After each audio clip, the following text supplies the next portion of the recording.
Hi, I want to read for you today the passage from which I tried to preach last Sunday morning in Ephesians chapter 6. It's Ephesians chapter 6 and verse 12. I want you to hear what this says.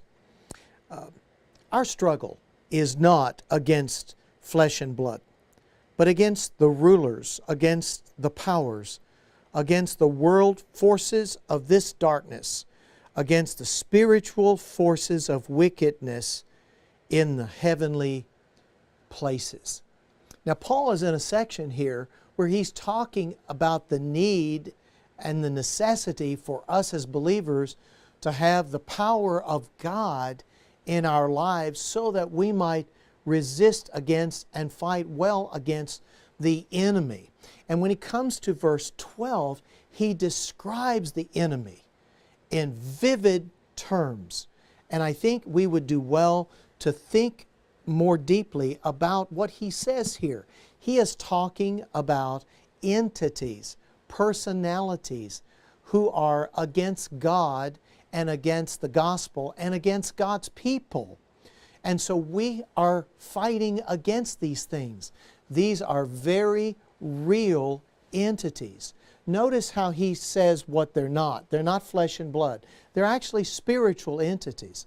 And it's really important as believers that we remember that as we serve the Lord and fight for the truth in our own generation, that we come to really understand that we're not really fighting against people.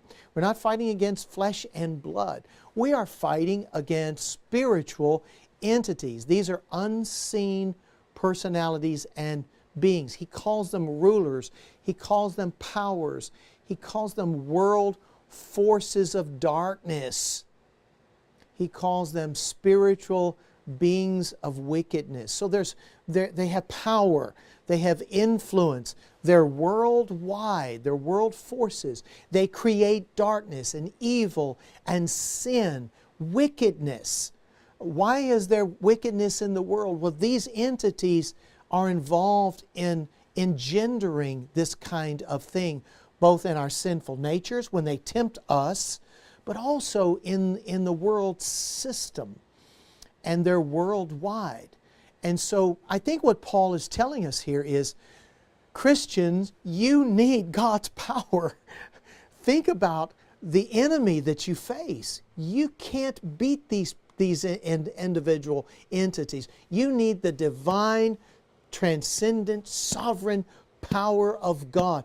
And then, of course, he has said in verses 10 through 11 that we need to put on the armor of God. We need to get the power of God by putting on the armor of God. And in verses 14 and following, he's going to describe what the armor of God is. We need to put this on, the full armor of God, so that we can stand against these entities. We're living in a day where people are rethinking what's real, what's out there beyond the scope of our physical ability to analyze. And the Bible explains what's out there. Of course, God, angels, but then there's another evil dimension, that the devil, demons, all of these entities are there as well, who fight against us because they're fighting against God. We as God's people need to remember that we represent all that God says is true and right and good.